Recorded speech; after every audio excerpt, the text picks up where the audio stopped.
चाचू थोड़ा तेल तो लगा लें, आप तो ऐसे ही मेरी जान निकाल रहे हैं। लेकिन चाचू बेदर्दी से। अस्सलाम वालेकुम नाज़रीन, मेरा नाम शुमाइला है, मेरी उम्र 26 साल है। मेरी शादी को 6 माह हुए थे। मैं बहुत खूबसूरत थी और मेरी खूबसूरती के हर तरफ चर्चे थे।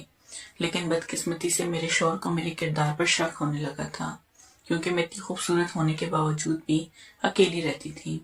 मेरे शौहर डॉक्टर थे और वो इस्लामाबाद में होते थे और मैं लाहौर में अकेली रहती थी। मेरे चाचू, जिनकी उम्र अभी 28 साल थी, मेरे चाचू का नाम साजिद था। मेरे चाचू साजिद अक्सर मेरे पास आते रहते थे और वो मेरा बहुत ख्याल करते थे। मेरे चाचू साजिद की भी नई नई शादी हुई थी और मेरी चाची भी बहुत खूबसूरत थी, लेकिन मैं अपने चाचू साजिद को पसंद करती थी और वो शादी से पहले भी मेरे से बहुत मोहब्बत करते थे और मेरा बहुत ख्याल करते थे।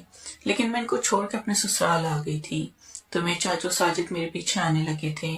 मैंने आज तक अपने चाचू के बारे में बुरा तो नहीं सोचा था, लेकिन मैं इनकी पसंद करती थी। मेरे चाचू साजिद बहुत खूबसूरत थे और गुड लुकिंग नजर आते थे, इसलिए मैं इन पर अपना दिल हार बैठी थी। मेरे शौहर फैसल भी एक जवान मर्द थे और इनकी उम्र 25 साल थी और वो डॉक्टर थे, लेकिन वो मेरा इतना ख्याल नहीं करते थे। शादी के बाद इनकी नजरें बदलने लगी थी और वो मेरे ऊपर तवज्जो भी कम करने लगी थी। मैं लाहौर में रहती थी और मेरे शौहर फैसल की ड्यूटी इस्लामाबाद में थी और वो एक सरकारी हॉस्पिटल में टीचर थे।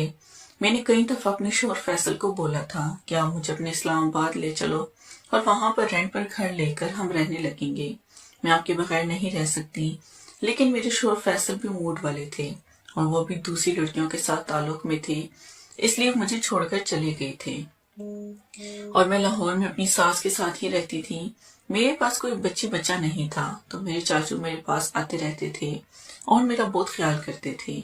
मेरे माँ बाप इस दुनिया से चले गए थे और मेरे चाचू साजिद ने मुझे पाला था, क्योंकि मेरे माँ बाप एक्सीडेंट में इस दुनिया से चले गए थे तो मैं माँ बाप की इकलौती बेटी थी। मेरे चाचू साजिद ने मुझे अपने पास रख लिया था और मैं इसके पास ही रहने लगी थी।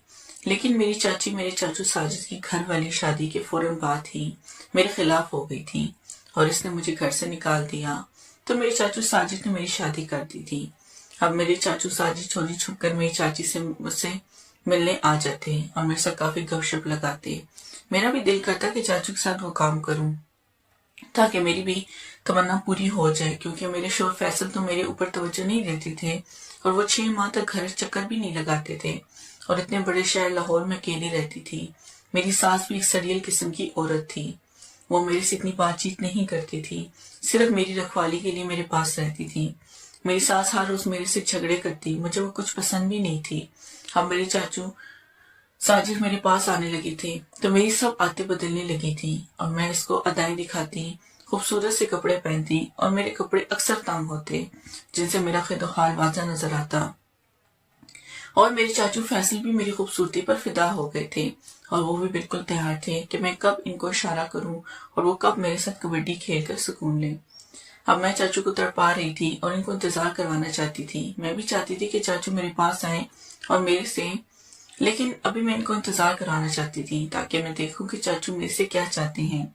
एक दफा मेरे शौहर फैसलाबाद से लाहौर आए और मेरे चाचू भी घर पर ही थे तो मेरे शौहर फैसल कहने लगे, तुम्हारे चाचू साजिद बहुत अच्छे इंसान हैं, इनकी खिदमत किया करो और वो लाहौर में अक्सर आते रहते हैं, इनको रात यहाँ पर ही रख लिया करो। हमारी रहायश उकाड़ा की थी, लेकिन मेरे चाचू साजिद अक्सर लाहौर सामान लेने आते थे, क्योंकि इनकी क्रॉकरी की दुकान थी और वो सामान लाहौर से ही उठाते थे, इसलिए मेरे चाचू साजिद अक्सर मेरे पास आ जाते थे। तो अब मेरे शौहर ने इजाजत दे दी थी तो मेरी सास ने भी मुंह बना लिया था, लेकिन मैं रात को अपने चाचू साजिद को अपने पास ही रोक लेती थी। मेरे शौहर फैसलाबाद अपनी जॉब पर चले गए तो अब मुझे आसानी हो गई थी। मैंने चाचू साजिद को फोन किया था और कहा था कि मैं आपसे मिलना चाहती हूँ, आप लाहौर आ जाएं। मेरे शौहर के जाने के बाद मेरे चाचू फैसल फौरन ही लाहौर चले गए और रात मेरे पास ही रुके थे। वो रात बहुत हसीन थी और इस रात ही मैंने चाचू से अपना मतलब निकालना था, जो मेरी बहुत देर से तमन्ना थी, क्योंकि मैं भी यही चाहती थी कि चाचू मेरे साथ तमन्ना पूरी हो जाए और चाचू भी मेरे से खुश हो जाए, क्योंकि चाचू भी मुझे बहुत देर से चाहते थे, मेरा ख्याल करते थे और मेरे ऊपर फिदा थे, लेकिन मैंने अभी तक इनको मतलब निकालने नहीं दिया था। इस रात चाचू आए थे, एक तो मैं इनके लिए अच्छे अच्छे खाने बनाए थे और मीठा भी बनाया था। चाचू को खीर बहुत पसंद थी کھیر کھانے کے بعد چاچو بہت خوش ہوئے تھے۔ میں نے چاچو کا بستر اپنے کمرے میں ہی لگا دیا تھا کیونکہ میری ساس نیچے والے پورشن میں ہوتی تھی اور میں اوپر والے پورشن میں تھی، تو چاچو رات کو 10 بجے میرے بیڈ پر آ گئے تھے اور میرے ساتھ گپ شپ لگانے لگے تھے۔ میں چاچو کو اور باتوں باتوں میں ان کو الجھا لیا تھا۔ چاچو بھی مان گئے تھے اور میرے ساتھ کبڈی کھیلنے کے لیے راضی ہو گئے۔ میں نے چاچو سے محبت کرنے کا آغاز کر دیا اور چاچو نے اپنا دل میرے دل میں میری بلی کو چاچو نے اپنا دل میری بلی میں اب میں تو چاچو کی دیوانی ہو گئی تھی۔ جب بھی میرا دل کرتا میں چاچو کو لاہور بلا لیتی اور اس کے ساتھ محبت کرتی۔ میرے چاچو ساجد بھی میرے سے بہت خوش ہونے لگے اور مجھے اکثر کہتے کہ جتنا مزہ تمہارے ساتھ آیا ہے اتنا تمہاری چاچی کے ساتھ نہیں آتا اور میں تو تمہارا دیوانہ ہو گیا ہوں۔ میں نے بھی چاچو ساجد کو خوش کر دیا اور کہا کہ میں تمہاری ہی امانت ہوں کیونکہ میرے شوہر فیصل تو میرا خیال ہی نہیں رکھتے اور نہ وہ مجھ سے محبت کرتے ہیں۔ بس میں تمہیں ہی پسند کرتی ہوں، جب دل کرے میرے پاس لاہور آ جایا کرنا، میں تمہاری پاس ہوں گی اور خود بھی تم سے خوش ہوں گی۔ چاچو بھی مان گئے تھے۔ اب جب میرے چاچو ساجد کا لاہور چکر لگتا وہ میرے پاس آتے، رات میرے پاس رکتے، ساری رات میرے سے محبت کرتے اور صبح چلے جاتے۔ زندگی اسی معمول کے مطابق گزر رہی تھی اور میں چاچو کی محبت کر کے اپنا مطلب نکال رہی تھی۔ ناظرین، اگر آپ کو یہ کہانی پسند ہے تو ہماری ویڈیو کو لائک کر دیں۔